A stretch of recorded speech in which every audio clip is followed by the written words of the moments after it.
You blocked them.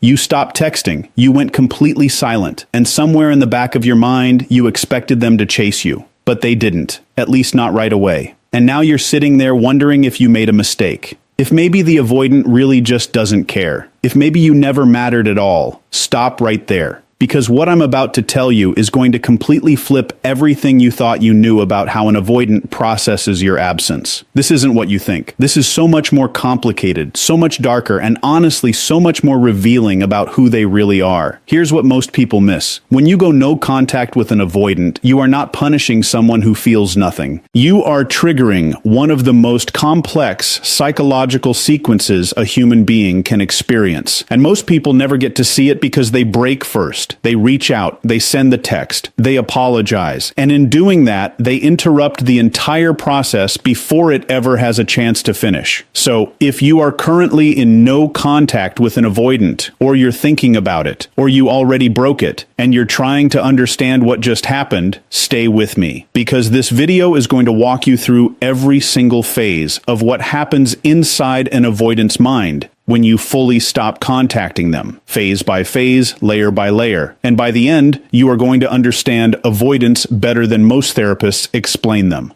Drop the word silent in the comments right now if you've ever gone no contact with an avoidant. Let's see how many of us have been through this. Now let's get into it, and I want you to really listen to this part, because this is where most people get it completely wrong. When you first stop contacting an avoidant, the very first thing that happens is not panic. It is not sadness. It is not longing. The very first thing that happens is relief. And I know that stings to hear. I know that feels like a punch to the stomach. But understanding this is everything, because that relief is not what it looks like from the outside. That relief is not evidence that they didn't care about you. That relief is the avoidant attachment system doing exactly what it was trained to do since childhood. Here is the thing about avoidance that most people never fully grasp. Their nervous system has been wired, usually from very early in life, to associate closeness with danger. Not metaphorical danger, actual nervous system threat response danger, fight or flight, the kind that makes your chest tight and your thoughts race and your whole body want to escape. So, when you were in contact with them, when you were present and engaged and emotionally available, their system was quietly deregulated the entire time. Even if they liked you, even if they cared about you, even if part of them deeply wanted to be with you, there was still this low hum of anxiety running underneath everything. And when you disappear, that hum stops. And that feels like relief. But here is where it gets interesting, because that relief is a trap. And the avoidant doesn't even know it's a trap until it's already sprung. See, within the first few days of your silence, something starts to shift. The relief is still there on the surface. They might even feel a little proud of themselves, a little free. They might make plans, hang out with friends, keep themselves busy. And on the outside, they look completely fine, maybe even better than fine. This is the part that drives people crazy, when they check the avoidant's social media and see them posting like nothing happened. Like you never even existed. This is also the part where a lot of people give up, where they decide the avoidant is a sociopath who never had any real feelings. But that is a massive misread of what is actually happening underneath. Because underneath that surface level relief and that performed okayness, something else is starting to wake up. And it happens quietly. It happens slowly, but it's happening. Around day 3 to day 7, depending on the person and the depth of the connection, the avoidant starts to notice something. Not your presence, your absence. And there is a huge difference between those two things. When you were present, their system was focused on managing you. Managing the closeness, managing the emotions, managing the threat response. But now that you're gone, there's nothing to manage. And in that space, something unexpected starts to emerge. Thoughts, memories, small things, the way you used to text good morning. The inside joke that nobody else would understand. The way you made them feel seen, even when they were pushing you away. Now, here is what's crucial to understand about this phase. The avoidant is not going to reach out yet. They are not going out to pick up the phone. They're not going to send a text because that initial conditioning is still running the show. Their system still says closeness equals threat, and reaching out means closeness, so they suppress it. They rationalize it. They tell themselves it's just habit, that they're not actually missing you. They're just used to the routine. They minimize it so hard that even they almost believe it. Almost. But something interesting happens when you minimize a feeling over and over again. It doesn't go away, it just goes underground. And underground feelings have a way of building pressure. By week 2, if you've held your silence, something significant is starting to happen in the avoidance psychological landscape. The logic that they use to protect themselves is starting to break down. See, avoidants maintain their emotional distance through a very specific internal narrative, and that narrative is built on reasons why you were too much, why you were too needy, why the relationship was suffocating, why they needed space. And for a while, your absence actually seems to confirm that narrative. See, I'm better without the pressure. See, this is what I needed. But then the days keep passing and the expected relief of that freedom starts to plateau. And in that plateau is where the cracks begin, because the story they told themselves about you, the one that justified the distance, starts to lose its grip. They start to remember not just the things that overwhelmed them, but the things that felt good. And avoidants are not people who let themselves feel good things very easily. So, when those memories surface, they hit differently. They feel foreign, almost confusing. Some avoidants at this stage will start doing what's called a proximity test. This is subtle. This might look like watching your Instagram stories, liking an old photo at 2 o'clock in the morning, maybe sending a completely casual, meaningless message about something irrelevant, something that gives them plausible deniability, something they can easily walk back if you respond in a way that feels like too much. This is not them reaching out. This is them testing the water temperature from 3 feet away with the tip of one toe. And if you respond too eagerly, too warmly, too much like your old self, they will retreat again because their system will interpret your enthusiasm as a wave of closeness coming at them and the wall goes back up. This is also the stage where some avoidants will do something that looks on the surface completely contradictory. They will find someone new, or they will reconnect with an ex, or they will go on a date. And from the outside, this looks like proof that they never cared. But what is actually happening is the avoidant is trying to recreate the feeling of intimacy at a distance they can control. With someone new, there is no history. There is no emotional debt. There is no expectation. And for a few weeks, maybe even a few months, that can feel like a solution. But it almost never is, because the same patterns will emerge. The same walls will go up. The same cycle will start again. And this is the thing about avoidance that people need to understand on a deep structural level. Their pattern is not about you. It was never about you. You were not too needy. You were not too intense. You were not too emotional. You were a normal human being trying to have a normal human connection with someone whose attachment system was fundamentally set to reject that connection, regardless of who was offering it. This is not an excuse for their behavior. It is a map of why it keeps happening. And maps are useful. Maps help you decide where you actually want to go. By week 3 to week 4, if you are still in no contact, something significant is happening in the avoidance unconscious mind. The absence is no longer fresh. It is no longer a relief. It is no longer even noticeable in a casual way. It has become something else entirely. It has become a weight. And the avoidant, who has spent their entire life managing emotional weight by shutting down, is now in unfamiliar territory because they can't shut down the feeling of something missing. They can redirect it. They can suppress it. They can throw themselves into work or friends or new connections, but it is still there waiting. This is the phase that a lot of avoidants will never admit to another human being. They might barely admit it to themselves, but if you could sit inside their mind during this phase, here is what you would hear. Not "I miss them," not yet. First, it sounds like "I wonder what they're doing." Then it slowly becomes "Why haven't they reached out?" Then it becomes "Did they actually move on?" And that last thought is where everything changes, because an avoidant's worst fear is not intimacy. Most people think it is. But that's the surface level red. The deeper fear, the one that drives every single distancing behavior, is being abandoned, being left, being discarded as not enough. And this is the profound and painful irony of avoidant attachment. They push away the people they connect with the most precisely because those are the people whose eventual departure would devastate them the most. And they would rather cause the ending than experience the ending. They would rather be the one who leaves than be the one who gets left. So when you go no contact, when you genuinely, completely, without leaving breadcrumbs, stop reaching out, you are not just withdrawing your attention. You are triggering their deepest attachment wound. And it does not happen on day 1. It does not happen on day 7. But somewhere in that 3rd and 4th week, when the silence has become undeniable, When the absence has settled into every corner of their daily life, the fear starts to surface, and it sounds like this. What if they're done?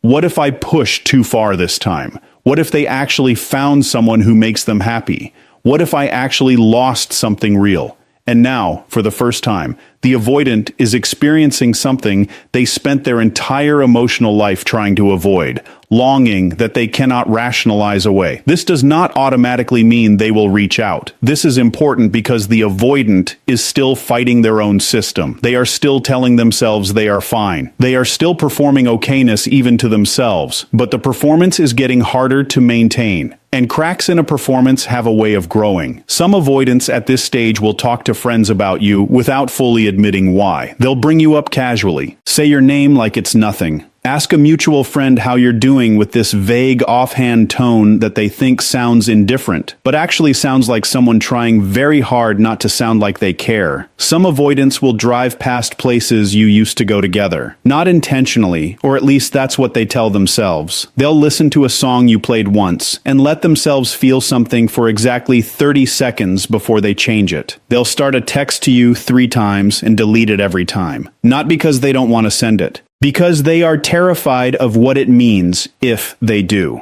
And this is the phase where most people who have broken no contact wish they had waited just a little longer, because this is the phase where the avoidant is actually confronting their own feelings, possibly for the first time in the entire relationship. And breaking your silence right here is like opening a pressure valve. It releases the tension. It gives them an out. It lets them regulate without ever having to sit with the discomfort long enough for it to actually change anything. But here is the real conversation we need to have. Because everything I've described so far has been about the avoidant's internal experience, and that's important. But the most important question is not what is happening in their mind. The most important question is what is happening in yours. Because you went no contact, and maybe it started as a strategy. Maybe someone told you it would make them miss you. Maybe you read it somewhere. But at some point, somewhere in that silence, something started to shift in you too. Because here is what no contact actually does to the person who initiates it when they do it correctly and they hold it. It gives you back your own nervous system. When you are in contact with an avoidant, your nervous system is constantly in a state of hypervigilance. You are reading their texts for tone. You are analyzing response times. You are wondering what you did wrong every time they go quiet. You are performing a version of yourself that you think they will find less threatening. You are contorting yourself to fit into the space that their walls will allow, and you are exhausted. And you probably don't even fully realize how exhausted you are until you stop. And in the silence, when you stop reaching out, when you stop checking to see if they've seen your message, when you stop crafting the perfect thing to say, your nervous system starts to decompress. And in that decompression, some very important things start to become clear. Things that the anxious fog of the relationship was making it hard to see. You start to remember who you were before this relationship. You start to remember what it felt like to be with someone who actually showed up, who didn't make you feel like loving them was a project, who didn't make you feel like your need for closeness was a character flaw. And as those memories come back, as your sense of self starts to return, something really significant starts to happen. The avoidant becomes smaller in your mind, not less important as a person, but less powerful as a presence, less like the center of gravity in your emotional universe best. And you start to realize something that feels both liberating and a little heartbreaking. You realize that what you were grieving was not just them. You were grieving the relationship you imagined you could have with them, the version of them that showed up in the beginning, when avoidants are often at their most charming, their most present, their most seemingly emotionally available.